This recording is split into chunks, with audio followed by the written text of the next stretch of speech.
ညဘက်မအိပ်တဲ့သူတွေမဖြစ်မနေတီထားတဲ့ခန္ဓာကိုယ်ဗေဒအကြောင်းဘဟုတုတတွေကိုမလိလာပဲမသိဘူးဆိုရင်လူကြီးမင်းဟာစင်ကန်းတစ်ကောင်တောထဲကိုတိုးနေတယ်လို့မျိုးရောက်ချင်ရကိုရောက်ပြီးကြောက်ကဘာကနေပြုတ်ကျမှာဖြစ်ပါတယ်အထူးသဖြင့်လူငယ်တွေကြားတဲ့ရေပန်းစားတဲ့အလေးအထားတစ်ခုရှိပါတယ်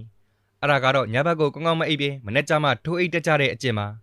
လူသားတစ်ယောက်ရဲ့အုံနောက်တင်မကခန္ဓာကိုယ်အတွင်းထဲကကလီစာတွေကပါညဘက်ဖြစ်တဲ့အချိန်၄နာရီအတွင်းမှာပဲအနားယူကြရတာဖြစ်ပါတယ်ပထမဆုံးတစ်ရက်မှာတော့လူကြီးမင်းဟာမအိပ်ပဲဖြတ်တန်းကြည့်မယ်ဆိုရင်လူကြီးမင်းဟာ memory တော်တော်များများကိုမှတ်နိုင်စွမ်းနည်းပါလာပါလိမ့်မယ်ဒုတိယရက်ကိုရောက်တဲ့အခါမှာတော့လူကြီးမင်းဟာအိပ်ရကောင်းမှမသိတဲ့ဒုတိယဖြစ်သွားပါပြီလူကအိတ်ချင်နေပေမဲ့မျက်လုံးကကျဲနေတာမျိုးဖြစ်သွားပါလိမ့်မယ်တတိယရက်မှာတော့သွေးခုန်နှုန်းမြင့်တက်လာပြီးတော့တစ်ခုခုပေါ်ကိုအာယုံဆိုင်နိုင်စွမ်းမရှိတော့ပါဘူး၄ရက်မြောက်မှာလူကြီးမင်းဟာစတင်ဖျားနာလာပြီးလက်တုံတာတွေနေမထိထိုင်မသာဖြစ်တာတွေဖြစ်လာပါပြီ၅ရက်မြောက်မှာအရာအလုံးဟာအန္တရာယ်ရှိတယ်လို့ခံစားလာရစေပြီး9ရက်မြောက်မှာတော့မစီမဆိုင်အတန်တွေကိုကြားလာရပါလိမ့်မယ်ဒါကြောင့်ကောင်းကောင်းမအိပ်တဲ့ဒုတိယခါလည်းအယူတယောက်ဖြစ်သွားနိုင်တယ်လို့ကြောက်ရွံ့နေရတဲ့ခံစားချက်ကိုလည်းအမြဲရင်ဆိုင်နေရမှာပါဗျာ